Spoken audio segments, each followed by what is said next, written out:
nataka tuone nani alipewa Nzoia Sugar Company Limited, kwa sababu hii ndio imeuzwa juzi kabisa, yani ama imepeanwa, kipenda kutumia hiyo title. Walikuja wakarejesta kampuni mpya inaitwa Nzoia Sugar Company 2025 Limited. Nataka tuangalie nani mwenye hii kampuni. Umaskini si bahati mbaya wala nguvu za uchawi, ni matokeo ya uongozi mbaya ndio unaotutesa. Kabla urudi kutoka kijijini, ujumbe huu peleka. Leo nataka nikufunze jinsi ambavyo uongozi mbaya unaweza kuleta umaskini. Na nataka unisikize kwa makini sana. Kenya ni nchi ya ukulima. Kwa hivyo 70% ya Wakenya wanategemea ukulima kukula, kuvaa, kulala, kupeleka watoto wao shule na mahitaji yao ya kila siku. Kwa hivyo ukiua ukulima, utakuwa umewafanya Wakenya zaidi ya 70% wawe maskini. Na ujue kwamba viwanda na benki vinategemea hiyo ukulima. Na ni vipi rahisi kuua ukulima? The easiest way kuua ama kumaliza ukulima ni kuua viwanda vinao process mazao ya wakulima. If you kill the processing factories ambazo zina process ile vitu ambayo inatoka shambani, utakuwa umeua ukulima, kwa sababu hakuna mtu atapanda sukari kama kiwanda cha sukari kimekufa. Hakuna mtu ambaye atapanda chai kama kiwanda cha chai kimekufa. Hakuna mtu ambaye atapanda pyrethrum ama sisal kama kiwanda cha pyrethrum na sisal kimekufa. Kwa hivyo kuua viwanda ndio njia rahisi kabisa kufanya wananchi maskini. Na kwa nini kiongozi atake kufanya wananchi maskini? Ili washukuru kwa kidogo, yani so that they are grateful for little.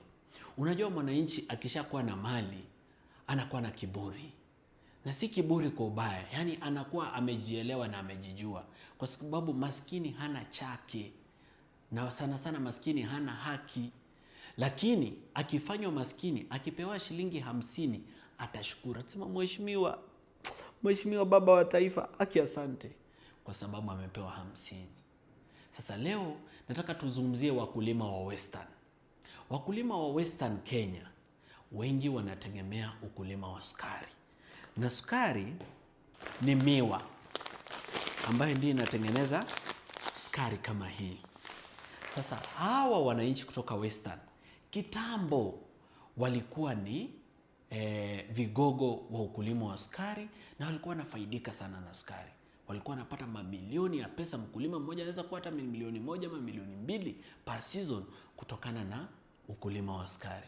Sasa vile viwanda ambavyo vilikuwa ni viwanda vya sukari vikaanza kuuawa moja kwa moja ili kufanya hawa wananchi maskini. Na nataka tuone, je, mwenye kupewa kati ya hizi viwanda ni nani? Sasa njoo tuangalie hapa. Kulikuwa na kampuni Bungoma, ilikuwa inaitwa Nzoia Sugar Company Limited. Hii Nzoia Sugar Company Limited, ukiangalia hawa directors hawana shares. Lakini the National Treasury ambao ni sisi wa Kenya tulikuwa ndio tuko na hizi shares. And then kulikuwa na kampuni nyingine ilikuwa inaitwa 5 Scale. Hii kampuni ilipata hizi shares 1970s. Ni kampuni kutoka kule Ufaransa, is from France. Wao ndio walisupply ile equipment ilikuwa inatumika kwa Nzoia Sugar Company Limited, ndio wakapewa hizi shares kama malipo yao ya ile mitambo ambayo alikuwa na supply. Alafu kuna Kenya Development Corporation Limited ambayo ni kampuni ya serikali ambayo huwa inapeana mikopo kwa kampuni za serikali wakati kampuni za serikali zinahitaji mikopo. Kenya Development Corporation Limited. Sawa. Sasa hii kampuni ndio ilikuwa inapelekewa sugar Bungoma mzima na parts of Trans Nzoia na hata parts of Kakamega. Bungoma ni kubwa sana. Kwa hivyo wakulima ambao walikuwa wanategemea kampuni, they are almost 1 million. Okay? These are a lot of people that were affected by the collapse of this company. Na ujue Bungoma ina constituency kadhaa, ina Webuye East, ina Webuye West, ina Kandui, iko na Kabuchai constituency, iko na Mount Elgon constituency, iko na Bomula constituency, iko na Kimilili constituency, iko na Tongaren constituency. Ni a very big county. Sasa nataka tuone nani alipewa Nzoia Sugar Company Limited, kwa sababu hii ndio imeuzwa juzi kabisa, yani ama imepeanwa, kipenda kutumia hiyo title. Walikuja wakarejesta kampuni mpya inaitwa Nzoia Sugar Company 2025 Limited. Nataka tuangalie nani mwenye hii kampuni.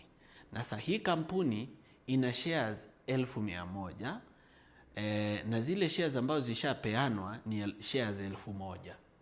Na mwenye kupewa ni West Kenya Sugar Limited ambaye ako na shares 997, Jaswant Singh Rai ako na share 1, Tejver Singh Rai ako na share 1 na Onkar Singh Rai ako na share 1. Kwa hivyo sasa hii ni Jaswant Singh Rai, yani ama the Rai family pamoja na West Sugar Company Limited. Na kwa sababu West Kenya Sugar Company Limited ndio wako na share kubwa, kwa hii tunataka tujue wao ni kina nani. West Sugar Limited ndio inatengeneza hii sukari. Ndio ni kuonyesha. Kama umeona hii sukari kwa duka ama kwa supermarket, West Kenya Sugar Company Limited ndio wanatengeneza hii sukari, inaitwa Kabras. Wako pale Kakamega. Sisi tunataka tuone who are the owners. Sawa sawa?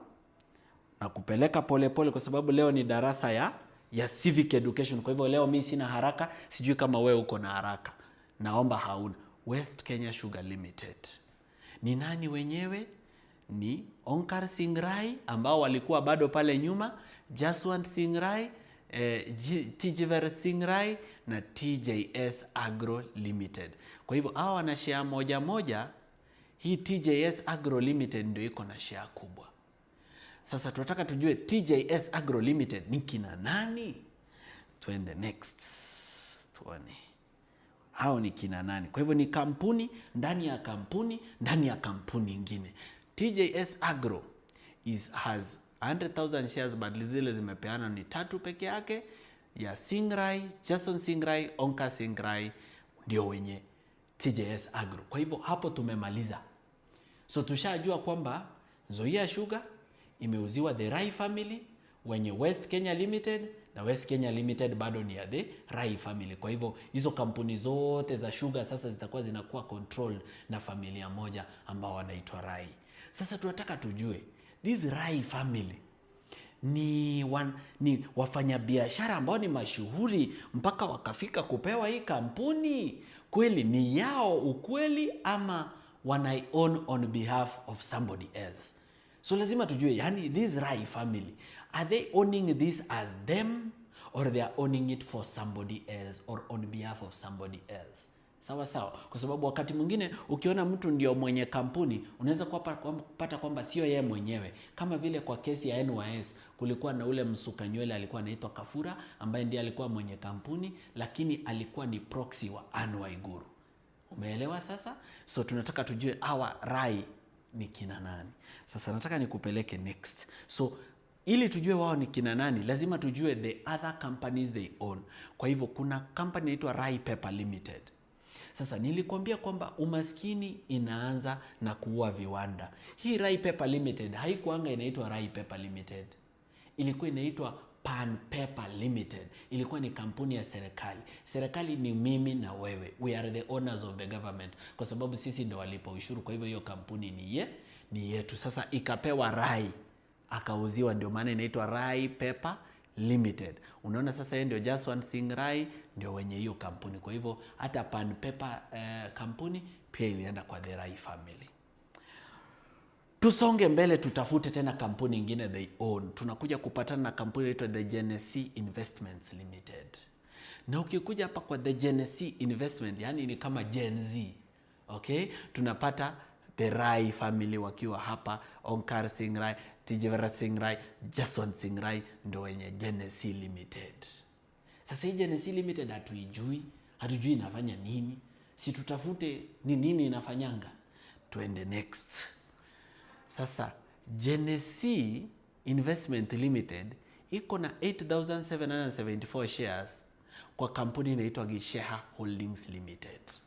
Kwa hivyo ni kampuni ndani ya kampuni ndani ya kampuni nyingine ambayo ni ndani ya kampuni nyingine. Kwa hivyo hiyo kampuni tumepata Gen Z ndio wenye Gishare Holdings Limited wakiwa na 8,000 shares, na kuna kampuni nyingine tunaitwa Gishare Investment Limited ambao wako na 54,000 shares. Okay? And then kuna Enke Management Limited wako na share moja, na Muhoho Kenyatta ni director ako na share 0. Sijui kama mmeona kuna jina kubwa imeanguka hapo. Sawa. Sasa majina kubwa imeanza kuanguka sasa. Tusonge mbele. Tunakuja tunapatana na ile Gishare Investment Limited. Tunataka tujue ni iko na nini. Tunapata kwamba ile Gishare Investment Limited yenye Rai ako ndani kama shareholder ni ya Enke Investment Limited, Enke Management Limited, Muhoho Kenyatta. Sawa. Kwa hivyo Rai sasa ako na shares ndani ya kampuni za the Kenyatta family. And the Kenyatta family being a family business, ni ngumu sana wewe kama outsider uje ku-own shares pale ndani unless you are owning them as a proxy for somebody else. Sawa? Very nice. Tusonge mbele. Tukuje tupatane na kampuni inaitwa Enke Investment Limited ambayo mmeiona pale nyuma. Enke sasa iko na shareholder anaitwa Ngina Kenyatta ambaye mama mwanzilishi wa taifa wa mzee Jomo Kenyatta, na Muhoho Kenyatta yuko hapa, na Goodison Trust Corporation Limited. Tusonge mbele, tukuje tujiulize ile Gishare Holdings kampuni yake ni gani? Tunakuja kupata ni Brookside Group Limited. Kwa hivyo inamaanisha Rai akiwa na kampuni ambayo inaitwa Gen Z ako na shares ndani ya Brookside Group Limited, kwa sababu tumepata kwamba hii ni kampuni ndani ya kampuni nyingine. Yani na ile kampuni yake ya Gen Z ana own shares ndani ya ile inaitwa Gishare Holdings, na Gishare Holdings ndio hii ina own shares kwa Brookside Group Limited. Brookside Group Limited ndio wenye hii. Nimekwambia ukulima ina involve either kupanda mimea kama sukari ama kufuga wanyama kama ng'ombe. Sawa. Kubali mwalimu akunywe maziwa kwanza. Very nice. Ama aongeze sukari ya aongeze sukari ambayo ni ya, yani the sugar owns the milk and the milk owns the sugar. I think you are beginning to understand. Are we together class? Thank you. Sasa mnaona ndio hiyo. Aya, tushonge mbele. Sasa ile Brookside Group Limited tunataka tujue ni ya nani. Tunakuja tunapata it's owned by Brookside Africa Limited. Brookside Africa Limited owns Brookside Dairy Limited ya maziwa. Sawa. So mumeelewa how the sugar is related to the milk. Kwa hivyo saa ingine mtu akikuja kwako kukusaidia, jiulize kama anakusaidia bure ama kuna kitu ana expect kubenefit. Na wewe kama Mkenya, kama sio wewe una finance mwanasiasa, jiulize anafinansiwa na nani, kwa sababu yule anamfinance lazima yeye ndiye ako na nguvu juu ya huyo mwanasiasa, na yeye ndiye atacontrol policies na programs za huyo mwanasiasa, na wewe umempigia abadilishe maisha yako, lakini atabadilisha maisha ya yule amempea pesa ya campaign. Kwa hivyo ukikataa kwamba viongozi wasichangiwe, ujue kwamba ni wewe unakataa maendeleo yako, kwa sababu huyo kiongozi atapewa pesa na watu wengine. Sawa. Kwa hivyo wewe kama Mkenya uwe ni mpiga kura ambaye uko na ujuzi na uwezo wa kuchagua viongozi wema, ili tusiue ukulima yetu namna hii ambayo tumeona. Asanteni sana.